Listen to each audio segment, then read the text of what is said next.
স্বাভাবিক পরিবেশে কমলাপুর নেই বাড়তি যাত্রী চাপ। দর্শক, এই মুহূর্তে আপনাদের দেখাচ্ছি যে কমলাপুর রেল স্টেশনে কী পরিমাণে যাত্রী রয়েছে বা যাত্রীদের উপস্থিতি রয়েছে। আমরা এই মুহূর্তে যদি আপনাদের দেখাই যে খুবই কম সংখ্যক যাত্রী এই মুহূর্তে কমলাপুরে রয়েছে।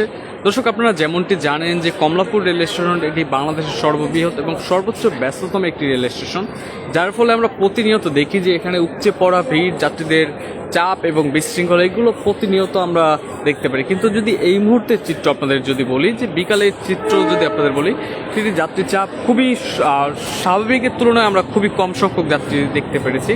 দর্শক, যদি আপনাদের বলি, প্রতিদিনই একই চিত্র আমরা প্রায় সময় দেখতে পারি। সকালের দিকে যাত্রী চাপ কম থাকে এবং বেলা বাড়ার সাথে সাথে দুপুর নাগাদ যাত্রী চাপ সেটি অনেকটা বৃদ্ধি পায় এবং বিকাল নাগাদ আবার যাত্রীদের শূন্যতা সেটি সৃষ্টি হয় এবং সন্ধ্যার পর পর আবার যাত্রী চাপ বৃদ্ধি পেতে শুরু করে। এই যে নিয়ম শৃঙ্খলা বা এই মাপেই প্রতিদিনই একই চিত্র দেখা যায়। এবং পাশাপাশি দর্শক, যদি আপনাদের দেখায় যে ঢাকা থেকে ছেড়ে যাওয়ার সকল আন্তনগর, লোকাল এবং সকল ট্রেনের সময়সূচি যদি আপনাদের দেখানোর চেষ্টা করি। ফাহিম হাসান, আপনি কমেন্ট করেছেন জামালপুর কমিউটার কি ছেড়েছে কিনা। জি, আপনাদের সকল ট্রেনের আপডেটই দেওয়ার চেষ্টা করছি। যদি দেখাই যে এখানে এলইডি স্ক্রিন রয়েছে, যেখানে যাত্রীগণ যারা রয়েছেন তারা খুব সহজে ট্রেনের সময়সূচি থেকে শুরু করে সকল তথ্য জানতে পারে। এই রকমের যে এলইডি স্ক্রিন সেটি কয়েক জায়গায় স্থাপন করা হয়েছে কমলাপুরে, যাতে যাত্রীরা নির্বিঘ্নে এবং স্বাচ্ছন্দ্যেই তথ্যগুলো পেয়ে থাকে। সেই পরিপ্রেক্ষিতে আপনাদের যদি দেখাই যে সিরাজগঞ্জ এক্সপ্রেস, যেটি 6 নম্বর প্ল্যাটফর্ম থেকে সিরাজগঞ্জের উদ্দেশ্যে 4:15 ছেড়ে যাওয়ার কথা রয়েছে। সুবর্ণ এক্সপ্রেস, যেটি 5 নম্বর প্ল্যাটফর্ম থেকে চট্টগ্রামের উদ্দেশ্যে ঠিক 4:30 ছেড়ে যাওয়ার কথা রয়েছে। যমুনা এক্সপ্রেস, যেটি 4 নম্বর প্ল্যাটফর্ম থেকে তারাকান্দির উদ্দেশ্যে 4:45 ছেড়ে যাবে। চিলাহাটি এক্সপ্রেস, যেটি এখন পর্যন্ত প্ল্যাটফর্ম নাম্বার উল্লেখ করা হয়নি, চিলাহাটির উদ্দেশ্যে ঠিক 5টা ছেড়ে যাওয়ার কথা থাকলেও সেটি যথাসময়ে ছেড়ে দিতে সম্ভব না এবং প্রস্তুত করা সম্ভব হয়নি, যার ফলে পরবর্তীতে সম্ভাব্য সময় দেওয়া হয়েছে সন্ধ্যা 6টায়। এবং পরবর্তীতে যদি দেখায় যে নারায়ণগঞ্জ কমিউটার, যেটি শহরতলি প্ল্যাটফর্ম থেকে নারায়ণগঞ্জের উদ্দেশ্যে 5:05 ছেড়ে যাওয়ার কথা রয়েছে। তুরাগ কমিউটার, যেটি 1 নম্বর প্ল্যাটফর্ম থেকে জয়দেবপুরের উদ্দেশ্যে 5:20 ছেড়ে যাবে। তিতাস কমিউটার, যেটি আখাউড়ার উদ্দেশ্যে 5:45 ছেড়ে যাওয়ার কথা রয়েছে, সেটির এখন পর্যন্ত প্ল্যাটফর্ম নাম্বার দেওয়া হয়নি। দর্শক, যেমনটি দেখছিলেন যে ঢাকা থেকে ছেড়ে যাওয়ার সকল আন্তনগর ট্রেনের সময়সূচি সকল তথ্যই আপনাদের দেওয়ার চেষ্টা করেছিলাম।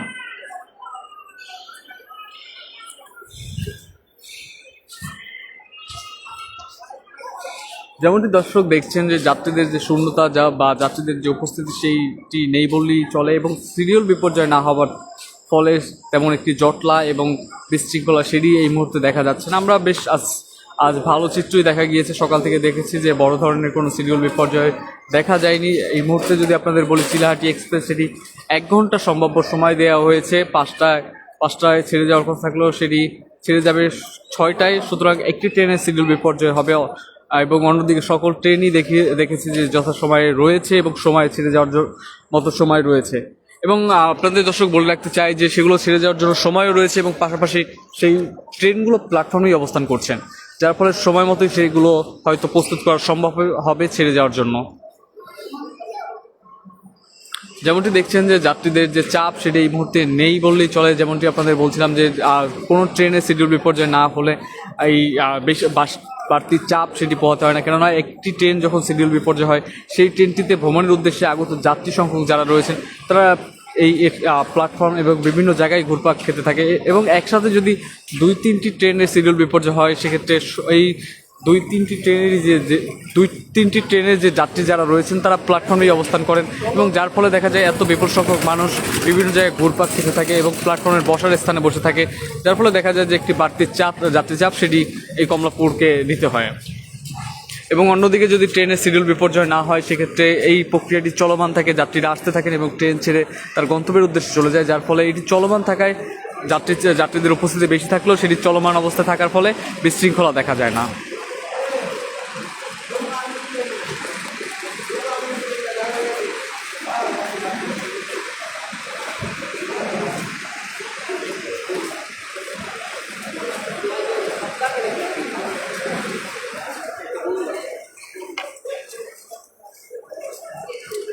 দর্শক, যাত্রীদের সুবিধার্থে কমলাপুর এবং রেলওয়ে কর্তৃপক্ষ বিভিন্ন পদক্ষেপ নিয়েছে, আমরা ইতিমধ্যে দেখেছি। এবং যেমনটি ফ্রি ওয়াইফাই সেবা সেটি প্রায় ঢাকার কমলাপুর বিমানবন্দর এবং বেশ কয়েকটি স্টেশনেই এই সেবা প্রদান করা হচ্ছে। এবং আমরা দেখেছি কয়েকটি যে ট্রেন রয়েছে যেটি ভ্রমণরত অবস্থায় যে ইন্টারনেট সেবা সেটি যাতে গ্রহণ করতে পারে, সেক্ষেত্রে স্টারলিংকের যে ইন্টারনেট সেবা রয়েছে সেটি ট্রেনের মধ্যেও স্থাপন করা হয়েছে যাতে যাত্রীরা ভ্রমণরত অবস্থায় ইন্টারনেট সেবা গ্রহণ করতে পারে।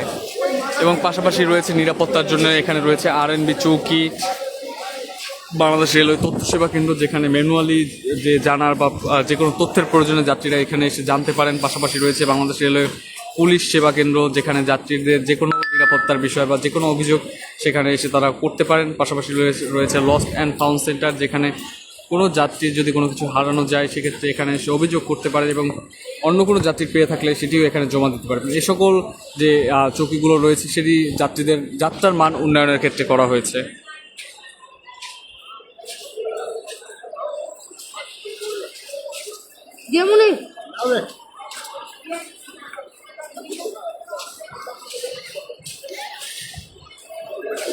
অন্যদিকে যদি আপনাদের একটু বাইরে যেয়ে দেখানোর চেষ্টা করি সেখানে টিকিট কাউন্টারে কেমন যাত্রী রয়েছে এবং বাইরের চিত্র যদি একটু দেখানোর চেষ্টা করি,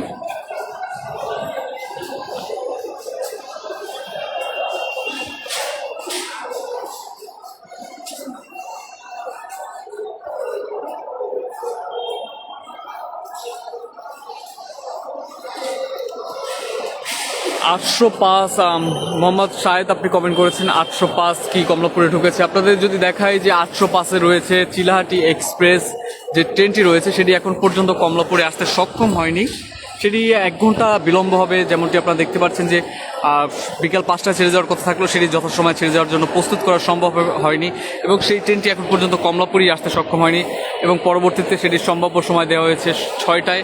সুতরাং আপনাদের হাতে আরও বাড়তি 1 ঘন্টা সময় রয়েছে। আপনারা যারা এই ট্রেনটিতে ভ্রমণ করবেন তারা একটু দেরিতে বাসা থেকে বের হলেই যথেষ্ট, তাহলে দীর্ঘ সময় আপনাদের প্ল্যাটফর্মে অবস্থান করতে হবে না। যেমনটি দেখছেন যে টিকিট কাউন্টার যেখানে রয়েছে সেখানেও যাত্রীদের ভিড় রয়েছে, টিকিট সংগ্রহ করার চেষ্টা করছেন।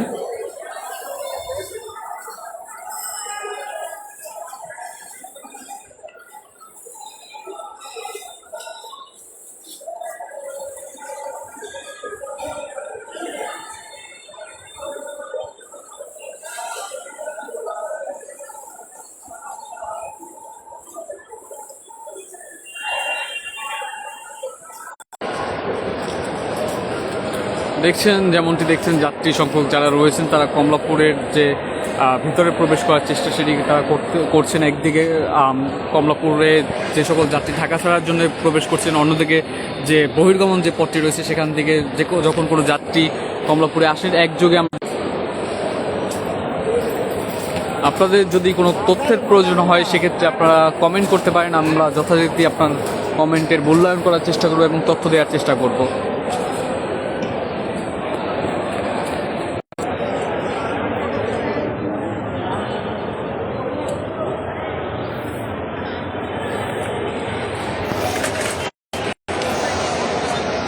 অন্যদিকে যেমনটি দেখছেন যে এখানে যাত্রী যারা রয়েছেন তারা টিকিট সংগ্রহের যে চেষ্টা সেটি করা হচ্ছে এবং অন্যদিকে আপনাদের যদি দেখায় যে কমলাপুরে প্রতিনিয়ত আমরা দেখি যাত্রী প্রবেশ করতে থাকে, কেননা এটি বাংলাদেশের রাজধানীতে অবস্থান করার ফলে এবং ব্যস্ততম একটি রেল স্টেশন হওয়ার ফলে এখানে প্রতিনিয়তই বিপুল সংখ্যক যাত্রী আমরা দেখি যে ভ্রমণ করে থাকে।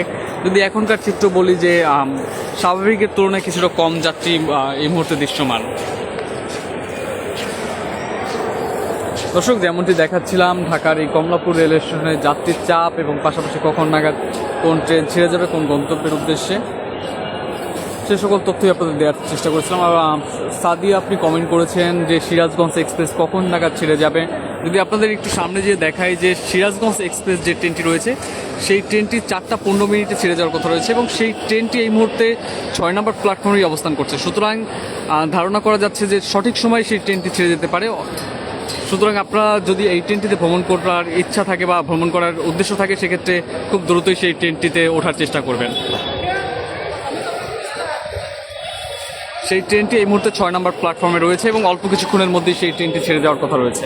যদি কোনো ধরনের শিডিউল বিপর্যয় বা কোনো ধরনের ত্রুটি না থাকে সেক্ষেত্রে খুব অল্প সময়ের মধ্যে সেই ট্রেনটি ছেড়ে যাবে।